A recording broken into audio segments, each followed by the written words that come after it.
Բարև ձեզ հարգելի հայրենակիցներ, ուղի եթերում Նոյան Տապանն է Երևանից, հիշեցնեմ, որ ուղի եթերի ընթացքում կարող եք զանգարել ամերիկյան 818-987-531 եւ հայաստանյան 060-3511-31 հեռախոսահամարներով հարցեր ուղղել մեր տաղավարում գտնվող հյուրին։ Այսօր Նոյան Տապանի տաղավարում հյուրընկալել եմ Քրիստոնյա ժողովրդավարական կուսակցության նախագահ Լևոն Շիրինյանին։ Նոյան Տապանի հետևորդներին հիշեցնեմ, որ ուղի եթերները կարող եք հետևել Նոյան Տապանի պատրոնում, Facebook-յան եւ YouTube-յան էջերում։ Բարև ձեզ, պարոն Շիրինյան, բարի գալուստ Երևան։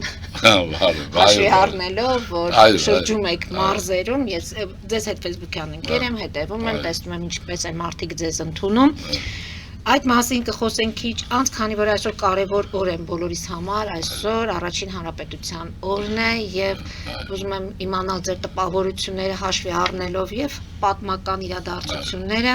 եւ այն, որ այսօր քաղաքը տոնական է տրամադրված, շքերթն է լինելու։ Մի խոսքով բոլորիս շնորհավորենք այս օրվա կապակցությամբ եւ ինչ դասեր քաղեցինք առաջին այս հանրապետության ձևավորումից հետո, ընդ որում հաշվի առնելով, որ 20 թվականին այդ անկախությունը կարծես թե կորցրեցինք կրկին։ Ուրեմն, եթե քաղաքական լայն համատեքստում մնանք եւ ճղճիմություններով չզբաղվենք, իսկ առաջին հանրապետություն ենթարկվել է դրա, այսպես։ Ուրեմն սա 20-րդ դարի կամ նորագույն շրջանի մեր պատմության ցեղասպանությունից հետո ամենաշքեղ եւ խոշոր տոնն է։ Սա այն կետն է 10 մայիսի 28-ը, որը սկսվեց 26-ով, Սարդարապատի ճակատամարտը, այսպես մեր պատմության վերջակետի եւ սկզբնակետի միջև եղած մի բան է, որովհետև եթե անգերց լինենք իրական իմաստով, ուրեմն գումարենք, հանենք ներքին դրություն, արտաքին հարաբերություններ, աշխարհի վիճակ եւ խոսքով էս ամբողջը թվում է թե Հայաստան, ոչ թե Հայաստան չէր մնալու, բան էլ չէր մնացել, այլ հայ ժողովուրդն է դադարելու էր լինելուց։ Ես ասում եմ ինչու համար, որտեղ այն անհոգությունը, որ կա, օրինակ Արցախը անհոգության ենթարկվեց հոգեբանական, նաև բազմաթիվ գործոններ կան, ուրեմն լինում է, որ ժողովուրդները նաև մահանում են ու վերջանում են։ Հիմա մենք այդ եզրագծին հասանք 18 թվականին, բայց կռվելով հասանք, մենք այնպես չենք հասել։ Եվ դա եղավ, այսպես ասենք, հա, մի քիչ գեղարվեստական բառեր ասեմ այսօր, որտեղ ես այդ տոնն եմ, իմ սիրած տոնն է, ես ոչ մի նոր տարի իմ համար ոչ մի արժեք չունեն։ Հա, ինչ, ասենք, բայց այստեղ սա մեր ժողովրդու ոգու շքեղ պորտկումն էր։ 500 ասենք, եթե չգիտեմ, դե հիմա Վարդանանց եւ Արնես բոլոր պատմիչները երգել են, բայց քանի որ ուրիշ բան կա այստեղ, մեր քաղաքական կուսակցությունների իդեալների մեջ ըստ էության անկախության համար պայքար չի եղել այն առումով, որ վիճակը ծանրեր երկու գիշատիչների արանքում Ռուսաստան, Թուրքիա կամ Թուրքիա-Ռուսաստան,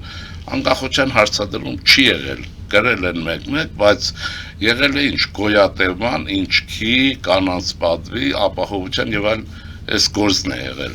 Եվ պատմությունը շքեղ ձևով ապացուցեց, որ դրանք կարող են ռեալիզացվել, եթե անկախության համար կռիվ կլինի։ Իսկ եթե դրանց համար է կռիվը, այսինքն տակտիկական է ստացվում, ուրեմն իմացեք, պարտությունը նախապատրաստված է գլխից, հաջողությունը դատապարտված է։ Այդ իմաստով իհարկե այս տոնը իրեն հավասարը չունի երևի մեր պատմության մեջ ընդհանրապես, որովհետև ես այդպես գիտեմ, հայ ժողովրդի գոյության հարցը երբեք այն սրությամբ չի դրվել, ինչ որ դրվեց 18 թվականին հանգամանքների բերումով։ Բայց հիմա եթե թույլ տաք, այսօր առիթ է, նախ մեր ժողովրդին աշխարհում եք շնորհավորենք այս տոնի կապակցությամբ եւ ասենք մի բան, ճշգրտումներ են պետք։ Անցած անգամ, ինչքան հիշում եմ, այստեղ ասեցի, բայց մեր ազգային ինքնագիտակցության մեջ խեղաչուրումներ կան, որտեղ մենք ասենք արվեստը դիտում ենք արվեստի բարձրագույն ձեզ, ասենք օպերային երգը, ու սիմֆոնիան, Արամ Խաչատրյան կոմիտաս եւ այն, չէ, արվեստը դա նարեկացի իր այդ աստվածային պորտկումներով, բայց ես ընդհանրապես հեգելական եմ այդ իմաստով, եթե կարելի է այդպես ասել, եթե կարելի է։ Հեգելյան գնահատականով արվեստների բարձրագույն ամենաբարձր տեսակը պետականաշինությունն է, որից հետո գալիս է ամեն ինչ, օպերա, բան եւ այլն։ Եթե սա մենք չենք գիտակցում, ուրեմն մենք ապակա էլի չունենք։ Եվ այդ տարիներին դա չէր գիտակցում։ Ինչու Քեմալը հաջողություն ունեցավ։ Ես նաև պիտի մեր թշնամիներին հասկանանք, թե ինչու ունեցան, ինչու չունեցան, որտեղ մեր հավասար ենք եղել շատ բաների մեջ այդ տարիներին, էլի, իհարկե բացարձակ չէ, բայց ինչ-որ բաներ։ Քեմալը մետեղ հարցազրույցում եւ ասում է մեզ թուրքերին, ասում է իրաց մեղադրում են ուրեմն մշակույթ չունենալու մեջ, ասում է աշուշտ, եթե դա ճիշտ է, այսպես ասեմ, հիշողությամբ եմ ասում բնական է, ասում է եթե դա այդպես է, բայց մենք ունենք պետականաշինության մշակույթ, որ ոչ մեկը չունի եւ իրենց հաջողությունները տեսեք։ Նաեւ այսօր տեսեք Ալիևի բանդայի հաջողությունը գետնված Ղարաբաղյան կլանի հանդեպ, հենց գետնված, որոնց կոկորտի վրա Ալիևը դրել է իր ոտքը, Ղարաբաղյան կլանը, ոչ այ ժողովրդի, որովհետև հիմա ինչ է, որտեղ կյանքը դաժան է եւ դրանք պետք է իմանանք, բայց այդ ժամանակ սինթեզ եղավ, գիտեք, կարճ ժամանակում Արամը երբ որ որպես Երևանի խորհրդի ուրեմն նախագահ գործուղվեց Երևան, Թիֆլիսից գործուղվեց, ուրեմն պետականաշինությունը եկավ եւ սինթերվեց, վերածվեց ազգային գիտակցության, ազգային ինքնապաշտպանության տեսակետով եւ մենք հաղթեցինք։ Այստեղ միշտ զենքն են խոսում, կռիվն են խոսում, դա ճիշտ է, բայց ազգային գիտակցության մեջ այդ բանը եղավ։ Հիմա էլ նայեցեք, այս օրերին դուք տեսնում եք, թե վարչապետին ոնց են ընդունում, ես էլ եմ կրնում, ես ոչ չեմ ասում, ինձ վարչապետի նման ընդունում են, այսինքն իմ ասածը ավելի չէ անկեղծ է, այդ ֆանատիզմին են ողորմելիները վերագրում, այդպես չի, գուցե միշտ էլ մի տոկոս, 2% ֆանատներ կլինեն, դա միշտ է այդպես, եւ այդպես էլ պետք է լինի, որպեսզի նրանք մյուսներին բան տան, ինչն է հարցը, պատերազմից հետո պարտությունը հայ ժողովրդի ինքնագիտակցության մեջ սրեց անկախ պետականության հարցը 1000%-ով եւ հայ ժողովուրդը չի հանձնելու թքածունի Պուտինի վրա էլ, Կիրիենկոյի վրա էլ, ռուսի սպառնալիքի վրա էլ եւ տեսեք նաեւ աշխարհը կներեք թքածունի տեսակ Դոնալդ Թրամփի գրառումը Նիկոլ Փաշինյանի բանով ինչ եմ ուզում ասել սա հիմա սինթեզվել է մեզ մոտ ազգային, իհարկե այստեղ տարբեր է 18 թվականին, որտեղ տարիներ շարունակ մենք դա պրոպագանդել ենք եւ այստեղ ունենք մի առավելություն, որ Արամի ժամանակ չէին կարող ունենալ համացանցը ուղեղների մեջ է, համացանցը գրպաններում է, ես համացանցով քայլել եմ Հայաստանով եւ ես հետաքրքիր բան է չի եղել մի քաղաքացի, որին հանդիպել եմ, որ ինձ ասած չլինի, մի քիչ առաջ ձեր նյութերն էին նայում։ Այսինքն, սա ոչ մեկ հնարավորություն չի ունեցել, ես դրա հնարավորությունը սկզբից չեմ էլ իմացել, բայց հետո բնական է, որ իմաստավորել եմ։ Ուզում եմ ասել այսպես, եւ 18 թվական այդ իմաստով մեր հաղթանակների ամենաշքեղ հաղթանակն է։ Եթե թույլ տաք մի բան ասեմ, բայց դա օդի միջից ընկավ, որտեղ սովետական պատմագրությունը, ռուսական, այդ որ ասում եք սովետական, հասկացեք Ռուսաստան, այն որ ասում եք, եթե ասում եմ կինս, հասկացի արուսը հետս է։ Այդ արուսի արածը ողբերգական է մեզ համար։ Աճեցրել է գիտնականներ, մի մասը կայֆով նվիրվել են զեղծարարությանը, ռուսական այսօր շարունակում են, դուք նայեք 19 կուսակցություն կա եւ այն 18 մի մասը ոնց է Ռուսաստանի շահերի պաշտպան լինի, անընդհատ Հայաստանի դեմ են խոսում, ինչ են ասում հասկանալի չի, բայց եթե խորքը սա ռուսական բրոքսին է, բայց հայ մարդ են, ձեզ հետ նստել են, մեզ թվում է թե հիմա նույն պատմագիտությունն է, մի մասն էլ, ես գիտեմ անուններ, որոնք ուղիղ գրել չէին կարող, Են եզովոսյան լեզվով մեզ հասցրել սերունդներին փոխանցել են։ Այսօր նաև այդպիսի երջանկայի շատ մարդկանց մասին էլ ասեմ։ Երվանդ Սարգսյան գա Թուրքիա-Հայաստան հարաբերությունների մասին, Ռուսաստանի նենգությունները, դավերը, ստորությունները հաջորդ եւ Հայաստանի հանդեպ կարդացեք կտեսնեք, բայց տողատակային է շատ բաներ։ Լենդրուշ Խուրշուջան, շքեղ ազնվորություն հետո, որը շուռ է գավ, ինքն ինձ մի անգամ ասեց Լևոն ջան Տեհրանում, արել ենք, գալատ ենք արել, ասեց, բայց հիմա ասեց շատ բան իմացել ենք, շատ բան չենք իմացել, բայց հիմա պարտավոր ենք այսօրվանից հետո այն գալատը չանենք, ինչ որ պիտի անենք։ Այստեղ ես շատերը կան, հիմա բան չանեմ անհատի,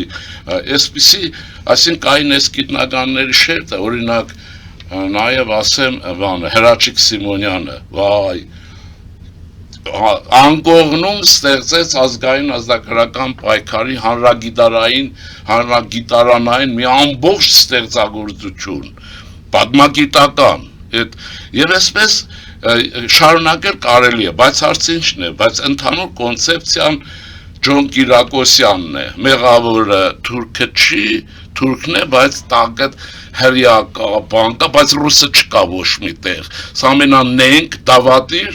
փայլուն շարադրանքի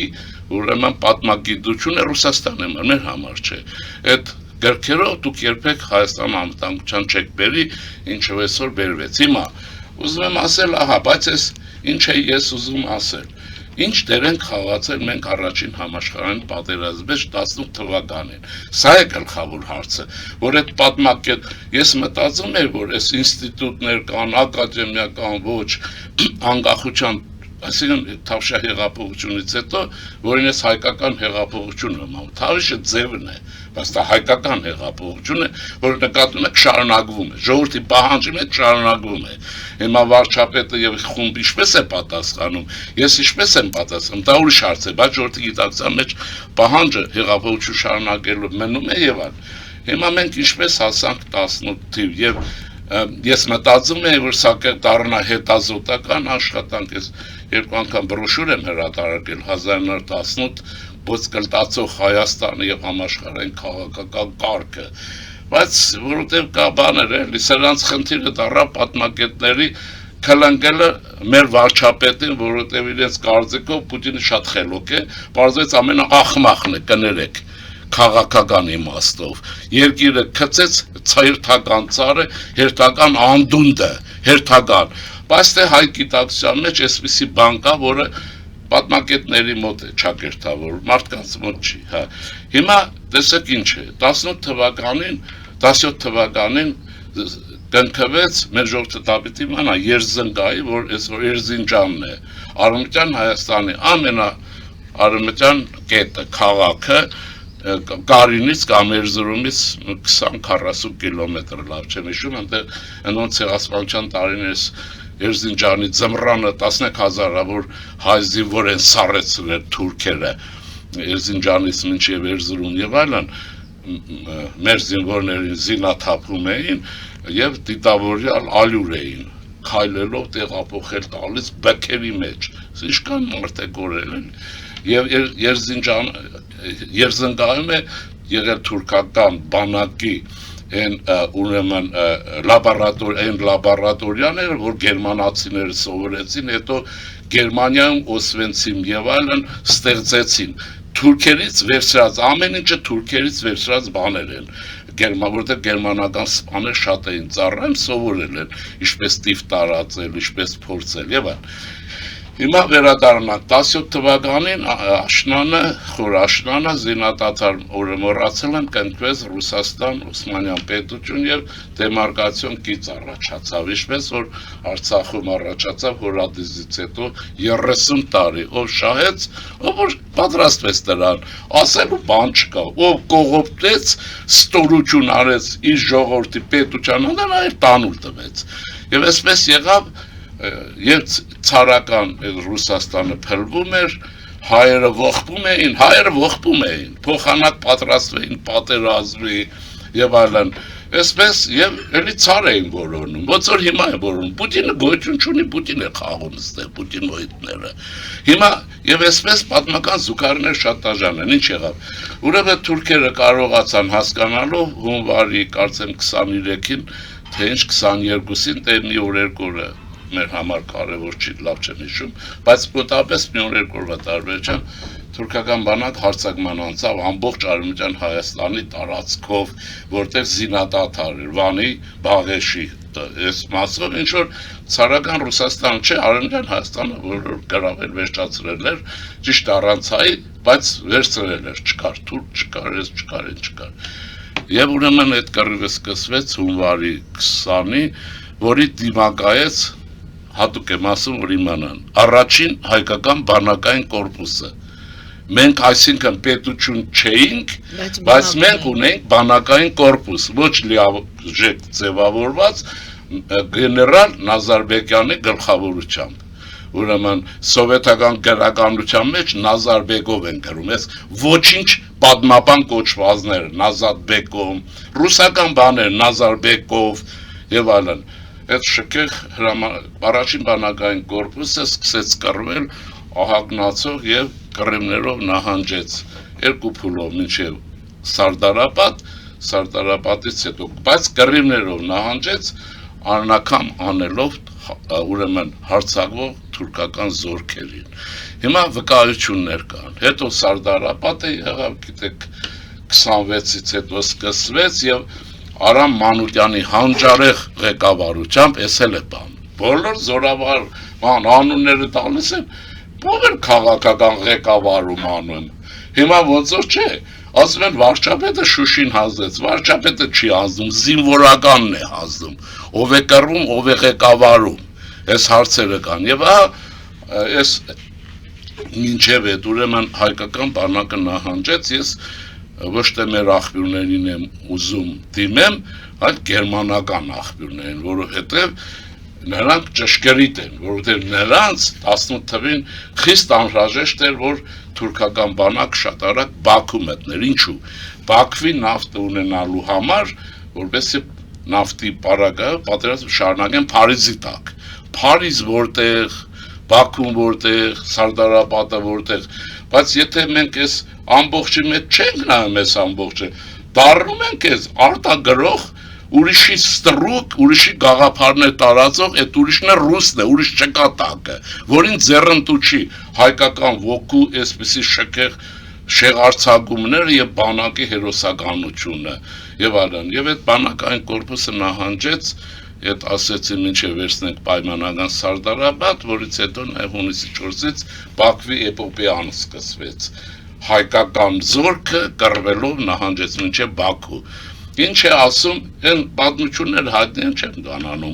այն Շահումյան կոչված իշխան ողորմելին դավեց հայ ժողովրդին, ոչնչությունն իշխան, այսօրվա բանն է, Կրեմլի արմիաշկեկը,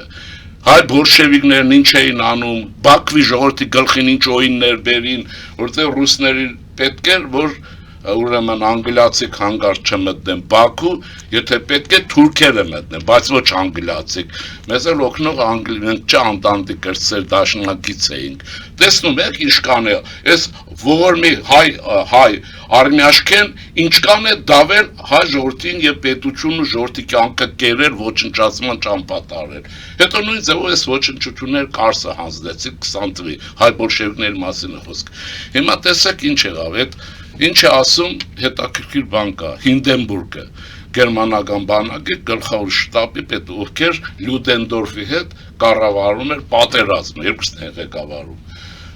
Հինդենբուրգը շատ դաժան է ասում է հայկական լեռնաշխարհում, տեսեք, հայկական, չէ, լեռնաշխարհում ասում է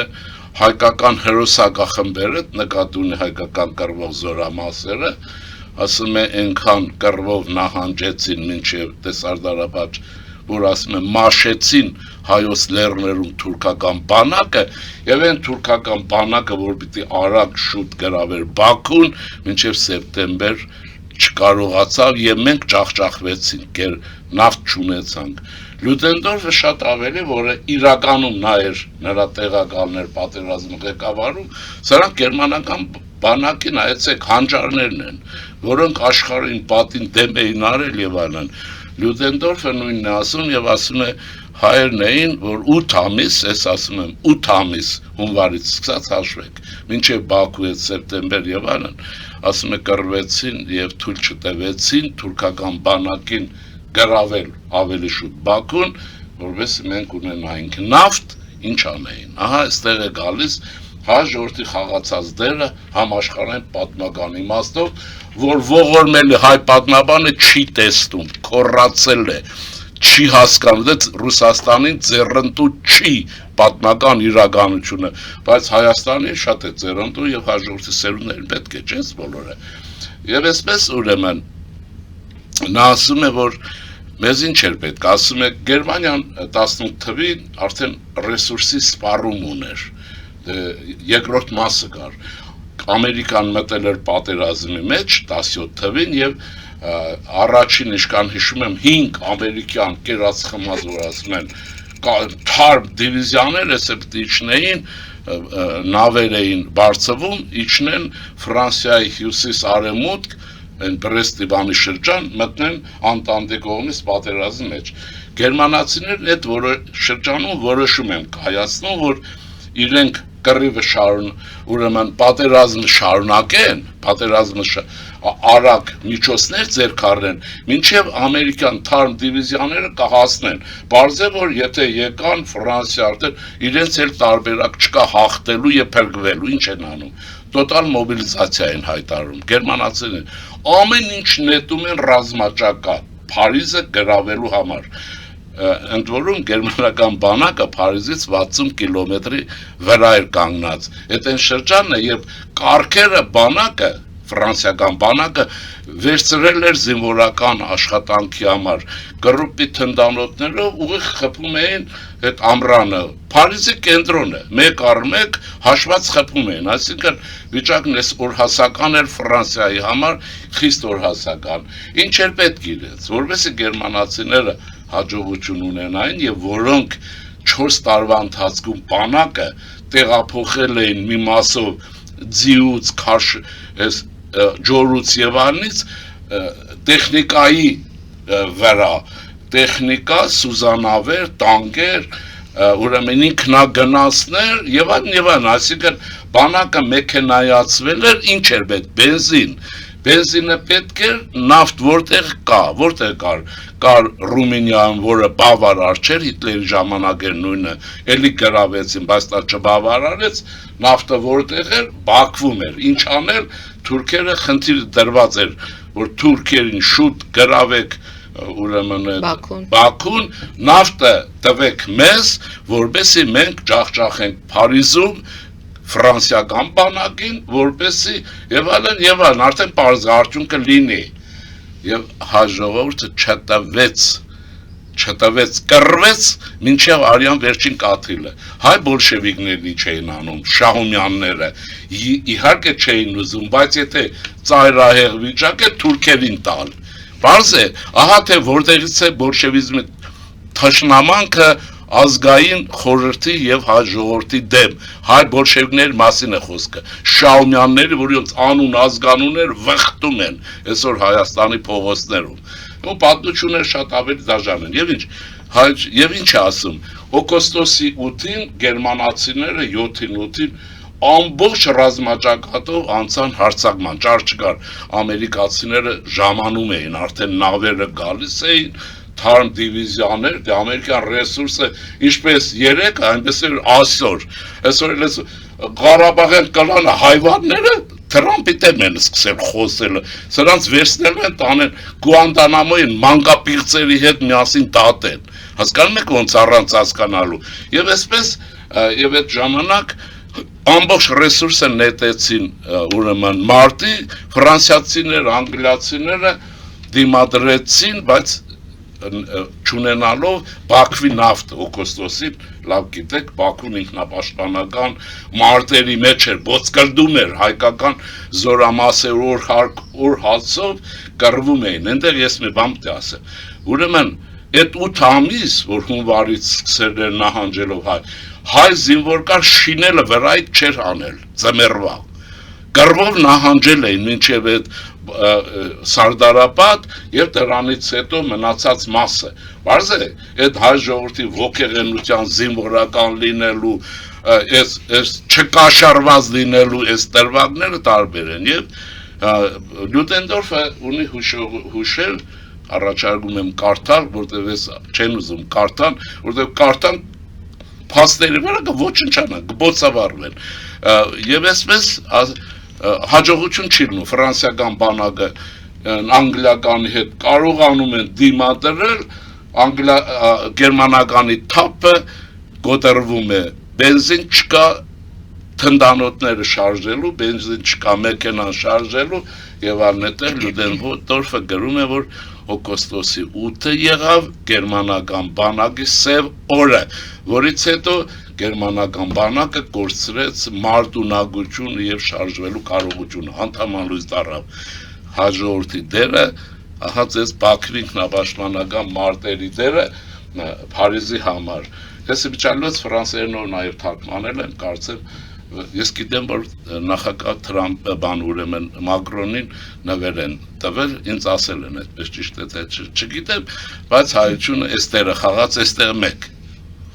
որտեղ մայիսն է, մենք պետք է իմանանք, բա մեր երիտասարդ չիմանա, այս շրջանում, երբ որ Հայաստանի պետություն կար չկար, հայկական զորամասերը եռագույնին եւ մեր հայրենի կանչելով մարտի էին գնում, խոսքը ֆիդայական ջոկատների մասին չի, զինվորական կազմավորումներ, մեր հայրենիքով եւ եռագույնով, ընդ որում աշխարհում եք ասեմ, եռագույնու մեջ կարմիր, կապույտ, նարնջագույն է, ծիրանագույն չկա, այս ողորմելի ծիրան ծախողները նարնջագույն գույնը դարձրեցին ուրեմն ծիրանագույն, բնության մեջ, որովհետև գիտեք, ծիրանի գույն գոյություն չունի, նարնջագույն կա, այդ է օրենքով մեր բանը։ Մի խոսքով, սա մեկ, երկրորդը, սեպտեմբերի 19-ին Արարայի ճակատամարտը տեղի ունեցավ, երբ որ ֆրանսիական բանակի կազմում գտնվող հայկական հուշացրել են 3-ը լինելու ուրեմն լեգիոնի ուրեմն հայկական լեգիոնի զորքերը ամսի 19-ին չէր կարացնեն, որտեղ ժամանակը չի երիքի, առավոտյան ժամը 7-ին հարձակվում են Արարայի բարձունքներից թուրքական բանակի դիմաց եւ թուրքերը նույնիսկ իրենց զորամասերը հանել էին, Քեմալի զորքներ կողքներ, այն ժամանակ գեներալերին չէր, ուրեմն բերել էին գերմանացիները են շարել, որ կարողանան դիմակայել, բայց հայկական լեգիոնը եռագույնով եւ մեր հայրենի կանչելով, երգելով 11-ին հարձակվում, 7-ին առավոտ գրոհի են գնում, 11-ին ճեղքում են թուրքական պաշտպանություն եւ լեգիոնը հետո այդ հաջողությամբ Բեյրութով մտավ Կիլիկիա, որ Կիլիկիայում զորք կար, այս հայկական լեգիոնն է։ Սա էլ է հայտնի քիչ շատ եւ այս հերոսների աջունները տեղակայված են Երուսաղեմի Սուրբ Փրկիչ եկեղեցու գերեզմանատանը հուշակարով։ Այսօր օրինակ եթե ինձ վստահ եմ, որ մեզ լսող լինի, կարելի է այսօր իրենց հուշարձանին դնել ծաղկեպսակ։ Երրորդ տեղը կա, որ հայություն դրանից տեղյակ չի գրեթե։ 1916 թվականին անգլիացիները շահի թույլտվությամբ Իրանում ստեղծեցին Մայքլ Սայքս թե ինչ գեներալի հրամանատարության անգլիական մի դիվիզիա ստեղծեցին, որի կազմի հիմնական մասը հայեր էին թույլտվությամբ, այսինքն հայկական դիվիզիա էր, մեկի չագերտավոր, այդ հայկական դիվիզիայի առջև էլ խնդիր էր դրված Բանդար Աբասի այսօր նայեցեք Մորմուզբան նավթաբեր շրջանը պաշտպանել, թույլ չտար գերմանացիներին եւ թուրքերին նավթը օգտագործել, հայկական այդ դիվիզիան կռվեց արյան մինչև Կաթիլը, մի Կաթիլ թուրքերին եւ ուրեմն գերմանացիներին չտվեց։ Հիմա ընդհանրական ասենք Երգինգա հեղինակետա երևի 1500 էջանոց մի ստարածավար գիրք ուներ, 1000 էջը հաստատ անցնում է, կարդացել որ ինչ ասում է Գերմանիան պարտվեց նավթի ալիքի վրա ջախջախվեց, իսկ Գերմանիային եւ բանակին ով չտվեց նավթ հիմնականում հայկական զորամաս է Բանդարաբասում, իսկ թուրքական ռազմաճակատը հայկական զորքը ճեղքեց մինչև Հուրականյապին Արարային սեպտեմբերի 19-ին, հատուկ կրկնեմ, այդ օրը նախորյակին, Արարայի ճակատամերտի նախորյակին, հայկական զորամասը խմել է հայկական գինի կարմիր եւ առավոտ գրոհի է գնացել մեր հայրենիք երկելով եւ եռագույնը ծածանելով եւ դժվար էր ասել տեղյակ էին Հայաստանում պետություն կա չկա կոմունիկացիաներ հաշվի առեք ահա մեր ժողովրդի ել չեմ ասում Սարդարաբադ բան բայց այստեղ ամբողջ այդ բանի մեջ 1000 գլուխ ցանկացածից բարձր Արամ Մանուկյան իրեն հավասարը չի ունեցել չունի հիմա տեսնենք 21-րդ տարը կծնի Արամ Մանուկյանի կծնի մեզ համար կլինի ընդունելի եւ սիրելի բնականաբար։ Դուրս գանք կարճատև գովազդային դադարի, որից հետո արդեն խոսենք մեր օրերի մասին, հատկապես թնդանոթի համազարգերը հուշեցին, որ արդեն հանրապետության հրապարակում շքերթը սկսվել է եւ բոլորս էլ կարծես թե արդեն որտեղ ժողովուրդը խանդավառվել է, ոգևորվել է։ Արգելի հայրենակիցներ գովազդների եթերում, որից հետո կվերադառնանք տաղավար եւ կշարունակենք մեր զրույցը։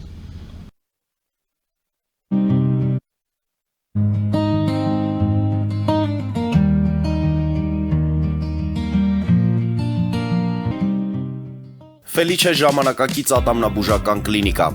Այստեղ հարմարավետությունն ու խնամքն առաջնային են։ Այստեղ կիրառվում են ատամնաբուժական ամենաժամանակակից տեխնոլոգիաներ, ճշգրիտ ախտորոշում, արդյունավետ բուժում, նուրբ փորձառություն եւ անհատական մոտեցում։ Սկսած սովորական մանրուքներից մինչև առաջադեմ ընթացակարգեր, այստեղ դուք գտնվում եք բարձր որակավորում ունեցող եւ փորձառու ատամնաբուժական մասնագետների ձեռքերում։ Մեր բարեկամական եւ հյուրընկալ անձնակազմն այստեղ է յուրաքանչյուր այցը հաճելի դարձնելու համար։ Ֆելիչե, ձեր առողջ եւ ամենաերջանիկ շպիտը սկսվում է այստեղից։ Եկեք եւ բացահայտեք նորարարության փորձագիտության եւ կարեկցանքի կատարյալ համադրությունը։ Երևան Փոստը Գրանադայի ուզում տեղեկացնում է։ Դրամական փոխանցումներ 1%-ով։ Օդանավով 1 փաունդը 2.99։ Նավով ուղարկեք 1 արկղ, երկրորդ արկղը անվճար։ Ավտոմեքենաների փոխադրում անհավատալի արժեքներով։ Ինչպես նաև կահույք եւ մեծ չափի բեռների փոխադրում։ Jackpot հագուստի խանութը երկրորդ մասնաճյուղն է բացել Գլենդելի սրտում, որտեղ կարող եք ձեռք բերել եվրոպական եւ ամերիկյան ընտիր հագուստեղեն, կոշկեղեն, աքսեսուարներ, պայուսակներ ամենահարմար արժեքներով։ Նաև կարող եք ցանկացած ապրանք պատվիրել եւ ձեռք բերել կարճ ժամանակում։ Jackpot-ի Գլենդելի հասցեն է 1135 North Pacific Avenue, հեռախոս 818 813 2252։ Jackpot հագուստի լավագույն կենտրոնը Գլենդելում։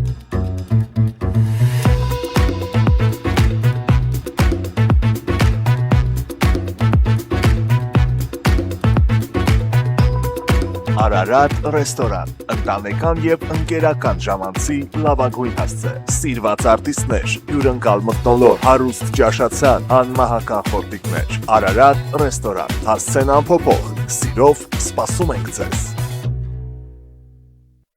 Լավագույն պաղպաղակ, բնական, համեղ եւ մատչելի գներով պաղպաղակը կարող եք ձեռք բերել բոլոր հայկական խանութներում։ Պահանջեք հայկական պաղպաղակ, Թամարա պաղպաղակ։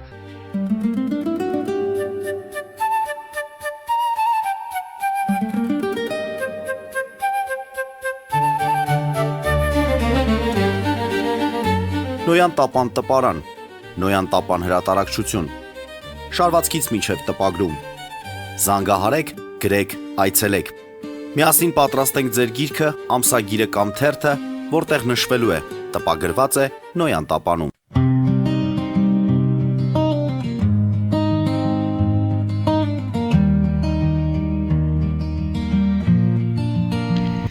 Հարգելի հայրենակիցներ, Նոյան տապանը կրկին եթերում է։ Թնդանոթների համազարգը մեզ հիշեցրեցին, որ այսօր հրապարակում շքերթն է։ Ռուբեն Վարդանյանը այս շքերթին անդրադարձել է եւ գտնում է, որ շքերթը անբարոյական է, քանի որ այս ընթացքում մենք զինվորներ եւ սպաներ ունենք գերության մեջ։ Պարոն Շիրինյան։ Բայց դա իր ինչ գործն է։ Ռուբեն Վարդանյան, Սամվել ինչան է։ Կարապետյան, եղբայր, դուք ձեր հարցը Կռեմլի հետ է, ռիսկ ունեք, Մարիա Զախարովայի հետ պետք է կռվեք, գոնե Կոպիրկինի հետ, դուք ինչ կապ ունեք այդ հարցերի հետ։ Այս մարդուն գործուղել էին հեղաշրջումաներ, Ստեփանագերտով հաղթական մտներ Երևան։ Հաղթականորեն մտավ Բաքու, Պուտինն ուղարկեց։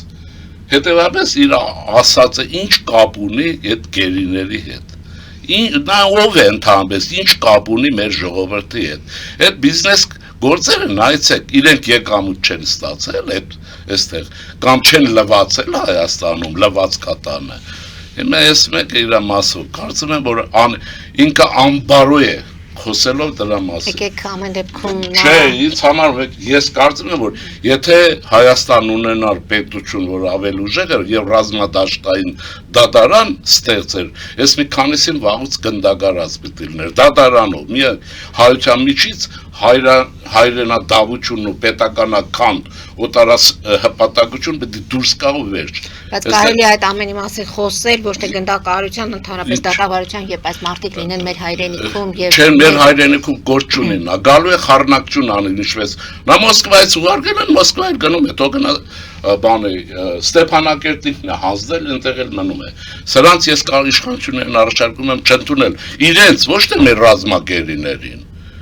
Այսինքն մեր ռազմագերին մերն է ու վերջ։ Այս արմյաշկեն պետք է ընդմիշտ չկանա հայության կյանքից։ Եվ դա անկասկած է։ Եվ պետք է նայեցեք դատարանն ու դավաճանի հանդեպ Հայաստանի պետության հանդեպ հանցագործությունը ծանրագույնը պիտի դիտվի եւ իհարկե չեն անի, բայց գնդակարությունը պիտի վերականգնել։ Դրանց համար ու վերջ։ Դե չէ Շուշին հանձնել են եկել են գուսություն են խաղում։ Ով չգիտի ով է հանձնել եւ ինչի է հանձնել։ Հիմա որտեղ իրենք գիտեն Պուտին պապայի դեմ խաղ չկա, իրենք էլ տակը թփրտան։ Հələ ուրիշ բան եղավ։ Ես որ կարծում եմ այդ հարցը պետք է փակված համարել եւ նա իրավունք չունի, ոչ մեկ իրավունք չունի։ Հիմա մենք պետք է շնորհավորենք մեր ժողովրդին, մեր տոնի համար, ուրիշ բան ասենք, թե իշխանությունը ինչպես կարողացավ վարպետորեն ապահովել մի քանի բան, որն է։ Մի կողմից բանակաշինություն, այսօր մենք արդյունքները կտեսնենք, մյուս կողմից ռուսների հետ տանելի հարաբերություններ, Ռոբերտ Քոչարյանն ասում է տանելի հարաբերություններ չեն, որտեղ Պուտինը ունի համբերություն եւ այդ համբերության բաժակը կարող է լցվել եւ նա կոշտ քայլերի։ Ինք Քոչարյանը Պուտինի համբերության կլապանն է, ինչն է։ Իրենք երիք է բեկրաբանեն ուրեմն ռուսներին, ինքը ոչինչ էլ չի, ինքը ոչ մի տոկոս էլ չունի, ասեմ ձեզ, աշխարհում եք իմացեք, ինքը դիտավորել Սամվելի տակ թաքնվել է, որովհետեւ կարողանա իշխանության գնալ, բայց դա չի լինելու, այնպես որ երիք է Պուտինին մեկնաբանեն նրա համբերությունով խոսել, Թրամփը բռնելու է սրանց այն բաները բոկի շպրտի, հասկանում եք ոնց է, հիմա ինչ եմ ուզում ասեմ, բանակը ստեղծվեց ռուսների հետ քիչ շատ տանելի հարաբերություններով այս վիճակը անցանք ինչ որ անցանք ինչն է տանելի երբ որ անընդհատ հիմա գազի մասին են խոսում ռուսները կարող են ինչ արել են Ուկրաինան արդեն եթե նրանք ռուսներն ի վիճակի են Բուչայում իրենց ցեղագիցներին բռնաբարել իրենց Եվ հաջուկով, յենը ջնջխվեցին իհարկե, ուրիշ տեղեր ամեն ինչ կարող են անել, ով որ երկրորդ համաշխարհային պատերազմի պատմություն իրականը չգիտի ռուսը ինչ բան է, եւ ով որ չգիտի հայ ժողովրդի հանդեպ ռուսների կատարած ոչիրների այդ ամբողջ գամման եւ պետության դեմ կռիվը որ արել է, ուրեմն նա չի կարող ով որ չգիտի թե Քեմալին ով պահեց պետություն սարքեց եւ քշել տվեց Հայաստանի վրա հետո քշել տվեց հույների վրա դա չի կարող Ռուսաստան մեկնաբանել եւ այլն եւ այսպես ուզում եմ ասել որ բայց մենք կարողացանք այդ անել հարաբերական խաղաղության պայմաններում Թրամփն ասում է չէ այսօր Հայաստան արդեն անձեռնմխելի է գրեթե իհարկե սա մեզ բան առիթ չի տալիս ինչ որ ձևով Բայց բոլոր դեպքերում պետք է նկատի ունենալ սա Թրամփն է ասում որ մենք անձեռնամխելի ենք թե մենք ենք ուզում որ այդպես լինի այդպես մենք ուզում ենք այդպես լինի եւ այդպես է դե նա ինչ ասում է Հայաստանի վարչապետը համաշխարհային տարածաշրջանը եւ այլն այս սա պիտի մեկնաբանենք այս մեռա դրած անունները լսելով էս դո երկիրը կողոպտել են Ղարաբաղը հանձնել են Հիմա ուրիշ սարսափ ունեն, վախենում են գնան Բայց ինչու հիմա մանդատ են ուզում մեր անվտանգությունը եւ ամենակարևորը արժանապատվությունը ունեն, որ իրենք այդ արժանապատվություն ունեն, գողացածներ տոտանեն հետ տան։ Հայտարարեն, էլի այդ դատարանները կամ սխալ են։ Դե Փաշինյանն էլ է ասում, նստելու են, բանտում են Դե չգիտեմ, դա ես բերեք մի խառնեք ինձ։ Նույն վարչապետը ինչ ասում, դա իր տեսակետն է։ Հարցրեք ժամանակել են այդ բոլորը ասում եմ, իրենց գործն է։ Եվ ես օրինակ առաջարկեմ սրանց արդեն տամպես չքննել։ Այ հիմա մենք պիտի քննենք, թրիփ ինչպես իրականացնենք, որ օգուտը շատ լինի, ինչպես կարողանանք համաշխարհային քաղաքակրթության։ Դե ասում եք իրենց չքննարկենք, բայց նույն Ռոբերտ Քոչարյանը հեկուս Ռուբիոյի այստեղ այդ 50 րոպեանոց այցը համարում է, որ դա Ռուսաստանին ցավեցնելու եւ Իրանի ցավեցնելու։ Հիմա ինքը ռուսետ է, հայ է։ Որպես կանոն, նայեցեք, մարդը պաշտպանում է սեփական պետության շահերը, ճիշտ է։ Ինքը մեկնաբանում է Ռուսաստանի շահերը, ինքը ով է։ Ինքը հաջորդի շահերն է պաշտպանում։ Հաջորդի շահեր չէ, Հայաստանի պետության, այդ նրա կլանի շահերն են, որտեղ չեն ուզում տան եւ այլն։ Ինչու եթե միգրացիայում գունենք հայ տղամարդիկ, որ աշխատում են եւ այլն։ Հայ ինչ անենք, միգրանտների համար պետություն նվեր տանք Պուտինին։ Նվեր չենք տալիս, բայց պետք է չէ հաշվի առնել։ Այդ ընտանիքները ապրում են այդտեղ աշխատող։ Հայ ինչ անենք, բայես ընտանիքները, որ ուզում են Եվրոպա գնան։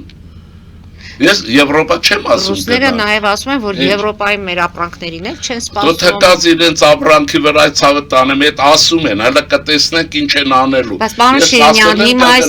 այս տնտեսական այս պատնեշները, որ արդեն Մոսկվան դնում է մեր առջև, դրանից չեն հրաժարվել պետություն։ Չէ, գուցե չեն հրաժարվել։ Էդ են ուզում, հրաժարվեք պետությունից։ Ասում են ինչ որ ձեր հայտարարություններում եւ որոշակի դեպք կոռեկտ։ Բայց ինչ անենք, ինչ։ Կոռեկտ լինենք, կոռեկտ, իրենք պետք է կոռեկտ լինեն, մենք ինչ ենք արել։ Մերան իշխանությունները բացատրելով մեր գործողություններում ձեր դեմ ոչինչ չկա, բայց իրենց դա բանի չի, ինչի։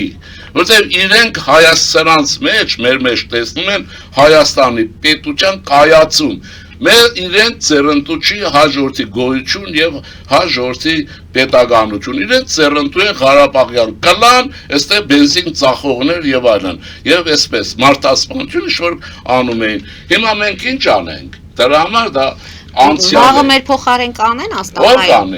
այդ ցավը տանը մենք պետք է անենք ես ինչ մտածողություն եմ մենք ես առաջարկում եմ որ գալիս եմ Քոչարյանից մյուսներից հարց չտալ ես իրենց պատմության անցյալ եմ հաշվում դուք մեկնաբանում եք չկա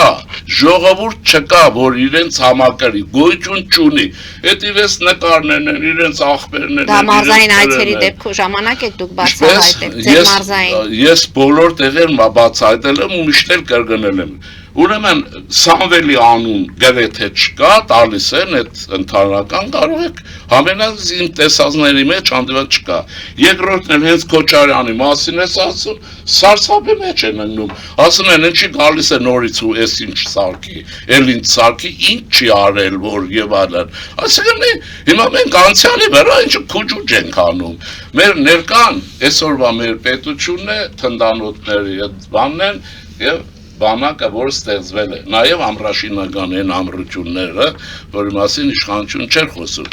նաև հիմա այստեղ որի մեջ այսպես ասել հիմա կարող ենք մենք քննել Հնդկաստանի պոտենցիալը Ֆրանսիայի պոտենցիալը թրիպի պոտենցիալը որում ներկայացվող զինատեսակների մեծ մասը կարծես թե հիմա ասում են նաև իրանական զենքեր կան իրանական զենք կա բոլորի համար էլ կա իրենք ասում են ոչ մեկից զենք մի վերցրեք որպեսի դեմեք ձեզ պաշտպանում ենք ասում են այտենց է նեղանալ պետք չի ուղղակի պետք է առաջ նայել իսկ մեր լրատվությունը բուքսավատ անում ռուսերեն ասած անընդհատ սրանց իրենք այդ կան լրատվություն ունեն իրենց հարցն են քննում այն չեզոքներն են իրենց հարցը քննում բամեր աղոնով աղա ով պետությունը պաշտպանի ով կարծես թե Նիկոլ Փաշինյանն է փորձում այդ ամենաաղալ եւ գազի թանկացումներն ասում են գազի թանկացումներն ասում են այդքան մի խառնվեք իրար այո չպետք է խառնվեք այնքան գումարներ մենք կունենանք որ հետեւյալը որ ես ենթադրում եմ անշուշտ որ կառավարությունը որոշ միջոցներ ձեռք է առել այնպես ինչպես որ զենքը գաղտնի, այսպես մինչև կբացեն։ Այսինքն պլան B ունի կառավարությունը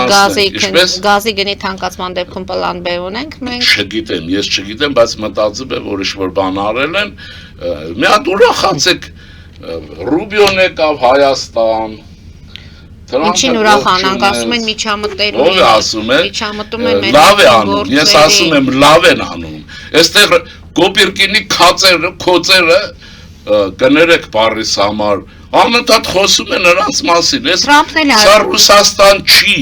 մենք ինքնիշխան պետություն ենք, եւ մենք ինքնիշխան ձևով ցանկացածի հետ կհարաբերվենք, այդ թվում նաեւ ռուսների հետ։ Թրամփն իր աջակցություն ակնհայտ եւ ակնհայտ հայտնել է։ Դե մի հատ ասեք, որ վարչապետին Թրամփը ինչպեսի գնահատական է տալիս։ Այս ուրեմն ինչ ասեմ, ստացվում է, որ այդ մասին պիտի խոսվի։ Ինչի մասին է խոսում Թրամփի գնահատականը։ Հայաստանը, ասեմ ձեզ, իմ նախատեսումները իրականում, կարծես իրականանում են։ Ես ձեզ մոտ եմ ասել, տարիներ առաջ կրկնել եմ, հիմա կրկնում եմ։ Հայաստանը վերածվում է տարածաշրջանի բանալի պետության, key state, այնպիսի մի պետություն, ինչպիսին արևելյան Եվրոպայում Լեհաստանն է արևմուտքի համար, բայց Լեհաստանի մասին ոչ մեկը վատ բառ չի ասում, որտեղ հրաշալի է։ Ասում են, որ Լեհաստանի հետ սովետական շրջանի ճանապարհաշինությունն ավելի որակով է, քան գերմանականը, պատկերացնում եք, թող լեհահայերը ձայն հանեն։ Հիմա այս վիճակն է, Հայաստանը վերածվում է բանալի պետության եւ ակնհայտ է, Թրամփ ուղիղ է ասում, էլ ոնց ասի մարդը։ Նաև դրանով զգուշացնում ես Ղարաբաղյան կլանին։ Այդ բան ես իմիջիայլոց ասեմ, առանց բանի եմ ասում, երբ Ղարաբաղյան կլանին ինչ է զգուշացնում։ Ինչ է զգուշացնում։ Սուս մնացեք, կբռնեն, կտանեն Գուանտանամո։ Գուանտանամոն գիտեք, իշքան պիղծ կա, բանից պետականապիղծ, գող, քծող եւ այլն, որոնք հարստացել են զոքանչով, մոքանչով, զոքանչվան հավաքում տանում են, դե խծերն են լցնում։ Այնպես որ դա թող խելոք մնան, իրենք դրանց են վախենում։ Ես իմիջիայլոց ասեմ հետեւյալը, որ Թեհրանում, երբ որ լուրջ հանդիպումներ է, ես ասում եմ առաջարկում եմ, որտեղ մենք շատ ենք շահագրգիռ, ցանկացած հայր նորմալ հայ շահագրգիռ ԵՆԱ-ի հետ լավ հարաբեր։ Ասում եմ ամերիկյան առաջարկները լավ նայեք, լավ ուսումնասիրեք, ճիշտ կլինի ամերիկացիները չվիճել։ Հայերին էլ եմ ասում, ճիշտ կլինի Թրամփի հետ չվիճել։ Մանավանդ մեր բարակայում շատ ձեռնդու է մեզ, բայց ընդհանրապես շատ մի վիճեք, նրանք ֆիքսում են ձեզ։ Ռուսները խառնվել են, ասում են աշխարհում ամենախոշոր դեսպանատունը Երևանյան լճի մոտ, դա շատ լավ են արել, ես եմ ասել, ես եմ խնդրել, այսպես ասեմ, պիտի լինի ինչ եղել, ինչ եք խառնվել իրար, դուք ով եք, ընդհանրապես ռուս ով է մեր համար, ով է, հիմա մնացած է, հիմա գազը սրան չենք, դա ալմասը սրան, դա սովը, չտվիկ, աշխարհը փակվել եք, դե ապրեք, հենց ինչ եք ղժղժում, ինչ եք ասում, ամեն լավ ես Կոպիրկինի վերստեսնես։ Ասում են կողմնորոշվեք։ Մենք կողմնորոշվենք, մենք բերիկ հարցը կանգնեցրիք այնտեղ, որտեղ մեր կողմնորոշման հարցն է։ Ուրեմն հայության համար հիշեցնեմ, որտեղ իմացողներ շատ կան։ Քրիստոսից հետո 66 թվին Տիգրան Մեծը եւ Պոմպեոսը հռոմեացի զորավար կնքեցին Արտաշատի պայմանագիրը, որտեղ Տիգրան Մեծը շարունակելով Արտաշեսի քաղաքական մշակութային գիծը, Արտաշեսից սկսած, Հայաստանը դիտեց արևմուտք ասել, չգիտեմ, այդ երկրների մի մաս, ամբողջություն, իմ արևմուտքը պայմանական եմ համար, այսինքն այն աշխարհի քաղաքակիրթ մաս, որի թագն ու պսակը տարավ 301 թվականին Հայաստանում քրիստոնեություն պետական կրոն հռչակել բանը։ Այս շրջանում ձևավորվեց, ամրացավ, անփոփոխ տարավ հայոց քաղաքակրթական մշակութային կոդը, որը ոչ մեկը չի կարող փոխել։ Ուզում է 40 Պուտին պայթի, այնտեղ իր նազիր, վեզիր, արմիաշկեկը բոլորը մեռնեն, այնտեղ իրեն ճղեն, քցեն խարագիրի ենթարկեն ռուսների ոտի տակ, դա ոչ մեկը չի, որտեղ եթե դա վերջանա, հայ ժողովուրդ կդադարի լինելուց, դա չի կարող լինել։ Ահա կողմնորոշումը, բայց դա քաղաքական կողմնորոշում չի, դա ցիվիլիզացիոն քաղաքակրթական կողմնորոշում է, որի նորագույն շրջանի, այսպես ասեմ, հա, ներարկումը տրական լիցք հաղորդումը տալիս է թրիփը, եւ Թրամփի ուղին, թրիփն է տալիս։ Թրիփի հետ կապված դուք միշտ կրթության մասին եք խոսում։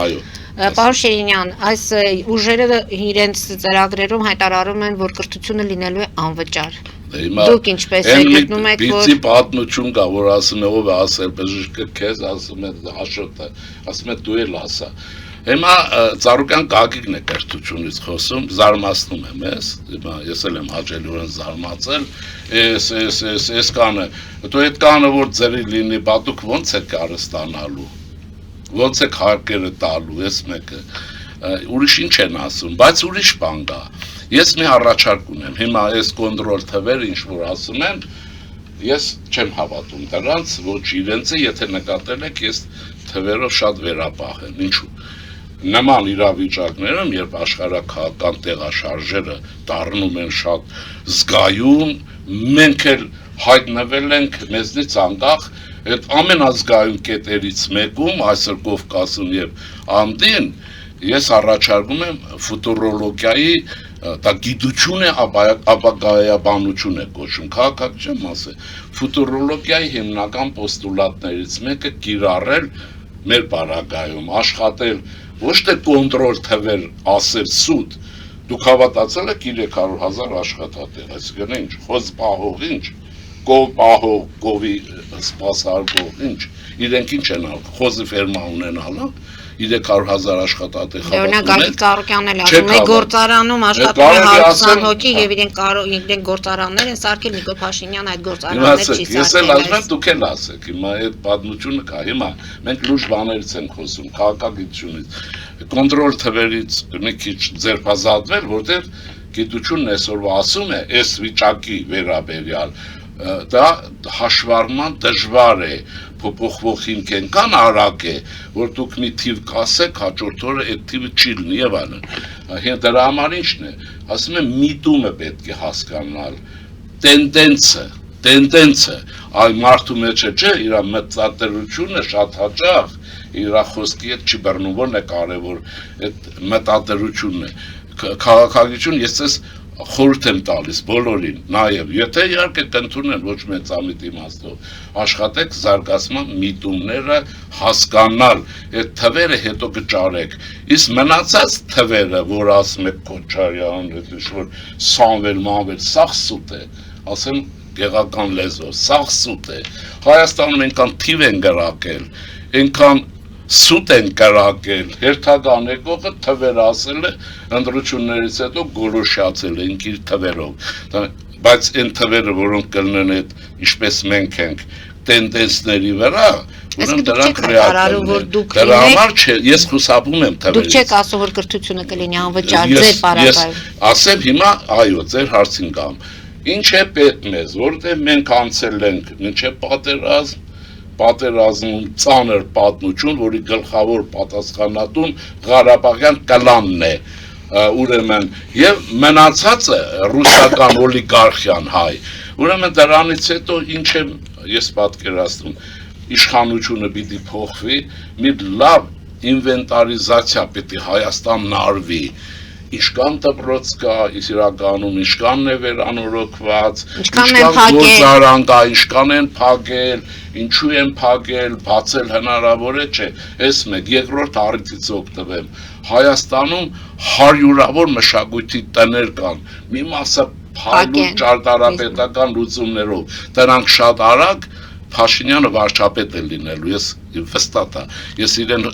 կասեմ հետո նաև անձնապես, որ մի հատ էլ ծրագիր իրականացրեք մշակույթի տները վերականգնվեն, կառուցվեն գրադարաններ, այս սա պիտի արվի եւ այլն։ Այսինքն մենք անենք բաներ, ինվենտարիզացիա, որից հետո արդեն այսքան թիվ հնարավոր է, թե չէ, մեկ Երկրորդը, եթե դուք 300,000 թվի մասին եք խոսում, ուրեմն երկիրը մնում է քանակական զարգացում ունեցող պետություն, այսինքն ինչքան 100,000 մարդ Արարատյան դաշտում, ուրեմն օրվա ժամը 2-ին սածիլ անի, պատկերացնում եք հայ կանանց ինչ կյանք եք նախատեսում։ Մեզ պետք է որակական անցում եւ այստեղ ձեր տված առիթով այս մեր համար տոնական օր ասեմ աշխարհը կանգնել է տեխնոլոգիական 4-րդ տեղավորության շեմին։ Դա ռեալիզացվում է, ես որ ասում եմ բավարարական եւ այլն Բավարիա, աշխարհը պետական քաղաքական համակարգի կատարելագործման խնդրի առաջ է կանգնած, ինչ է պետք Հայաստանին, հաղթել ռսաստրուգներին եւ Հայաստանակենտրոնությունը դարձնել կյանք, կենտրոնությունը, այդ Ռուսաստանից հեռանալ ինչքան հնարավոր է, խնդիր չեմ տեսնում, դա ոչինչ չունեք ընդերից բացի հումքը, ուրեմն իսկ մեր գյուղացիները ինչ անեն, հիմա կասեմ, մի վախեք, գալի էլի, հոտուկ նրանցից չեք, ուրեմն եւ երկիրը նախապատրաստել 4-րդ տեխնոլոգիան հեղաշրջմանը, ունենք ֆիզիկոսներ, քիմիկոսներ, հիմա ունենք հələ, օրինակ մեր ցանկում 4 առաջատար ֆիզիկոս կա, մեկը հայտնի տեխնոլոգ է, ինժեներ, այսինքն մի քիչ,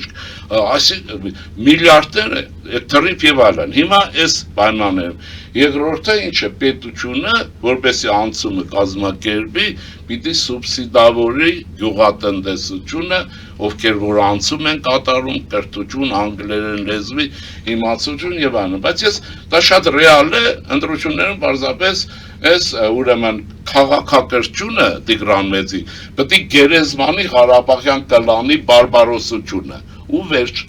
Ես կան, այսինքն մեզ պետք է եւ բայց այն ինվենտարիզացիան պետք է մենք տեսնենք ինչ չունենք, ինչը պիտի զարգացվի, ինչը չէ,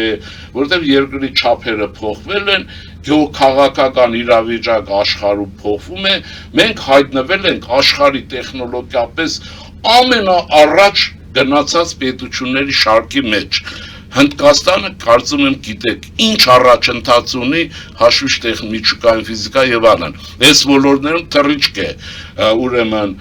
երիտասարդ իր ազգաբնակչությամբ դա նկատի ունեցեք ժամանակին Չինաստանը զիջելու է դիրքերը Միացյալ Նահանգներ Կալիֆոռնիայով ինչ որ ես ձեզ ասում եի որի լոբինգի մասին ես խոսում եմ որ մենք կանենք լոբինգը այնտեղ Ֆրանսիան աշխարհի խոշորագույն միջուկային տերություն տեխնոլոգիաներ վստահ եմ Գերմանիան նրա հետ շարքով սրա մասին պիտի մենք հիմա մտածենք խոսենք что Քոչարյան ապարծած էլի դրանք պրծել են Ձեր ասած բրծածները մասնակցելու են ընտրություններին դրա համար ես հասկանում եմ վարչապետին ինչի ասում են ինչու չի արել ասում եմ մաֆիայի դեմ երկար պայքարում որոշել է ծև ջախջախի շպրտի վերջացնի էսը մենք դա կանենք կջախջախենք բոլոր կարգի ոչ Հայաստանակենտրոն մտածողությամբ կառույցները որոնք օտար պետություններ ազդեցության տակ որտեղ է մնալու ժողովրդավարությունը ժողովրդավարությունը հաղթանակ է տանում Ինչի առանց ցենզուրեն ժողովրդավարություն ասում եք մենք արագ այս կանենք այն կանենք այո ընտրություններում ասի կհաղթենք ընտրություններում կհաղթենք դա ժողովրդավարություն չի դե տեսնենք ձայն բազմած ձայն ասու ես ուրեմն որպես քրիստոնյա ժողովրդավարական կուսակցության նախագահ կարծես թե կապ ունեմ բաների հետ ընտրից ասել են ձեր գործեր հաջող է լինելու ինչպես որ հիմա հաջողակ է Շնորհակալություն, պարոն Շիրինյան։ Շնորհավոր տոն է։ Շնորհավոր բոլորիս տոնը։ Այսօր մի լավ քեֆ արեք, սա մեր տոնն է, իսկական մեր տոնն է։ Այդ ասեմ, էս են տոնն է եւ Ռուսաստան չկար։ Եվ Ռուսաստան ոտը քաշել է Հայաստանի տարածքից, Հայաստանը ծաղկել է։ Ուզում եք ասեք առանց Ռուսաստանի տոն ենք նշում այսօր։ Ռուսները ինչ է, մեր պարտադիր է։ Ես առաջանում եմ հայրենական պատերազմ, բան է տերմինները չօգտագործելու վերջ։ Իրենց տոնը թող առնեն գնան։ Ոչ մի խնդիր չեմ, ընդ որում ես ռուսների հանդեպ շուտ բան չունեմ։ Թող մեզ ազատ թողեն, մեր հետ կապ չունենան։ Առաջ ասում են ուր եք գնալու։ Հիմա ուր գնում եք, ձեր ինչ գործն է։ Հիմա տեսեք, հա ուր են գնալու։ Հիմա գնում ենք ինչ եք ասում, ասում եք տեղ չունեք գնալ։ Նիկոլ Փաշինյանը երեք Քաղաքապետարանում խոստացավ այդ ուր գնացողի հետ ինչ որ գործառույթներ իրականացնել, որ գնացողներին, եթե հայ են, պետք է բանտ ուղարկեն։ Չէ Նուկա այդ որ մեզ ուր էր ուղարկում Լուկաշենկոյի մասին էր խոսքը խոստանում էր որ ամեն դեպքում ինքը իր այդ կառույցում ունեցած գործառույթների շրջանակում այնպես կանի որ այդ կառույցը չօգտագործվի հայերի հաստատ է որովհետև մենք լիարժեք անդամ ենք ասում են դիմում գրեք դուրս եկեք ես պատասխանում եմ իշխանչական Հայաստանը ասում է դուրս չի ասեմ իշխանություն այդ կանալ լավ ենք անում, չենք կրում, դուրս չենք գալիս, ոնց կուզենք մեկնաբանել։ Եվ ուր է գնալու ձեր մյուս մարզերի Մերը այսօր Երևանում ենք, ասեցի ու ջան պիտի գնամ, Մարտունի տոնավաճառ պիտի գնամ, հերթական ջերմուկ չեմ գնացել, պիտի գնամ, այսքան էլ օրենը թռնում են եւ մնացած տեղերը։ Գրեթե քայլել ենք, ես մեր բանով, գիտեք, ագարակից, մեղրից, բնակավայրերը հեռախոսով քայլելով, զրուցելով նախապես տեղյակ եք պահում, որ գնալու եք այդտեղ, ինչպես է դեպքում Հենց գնում եմ իրար տեսնում ենք, հաջորդն էլ ես իրենց համար նորություն չեմ հետ իմաստով, ինչ իմաստով տեսնում են, թե հեռուստատեսում են, ճանաչում են, հավաքվում են, ովքեր որ եւ այլն, որտեւ այդ բոլորը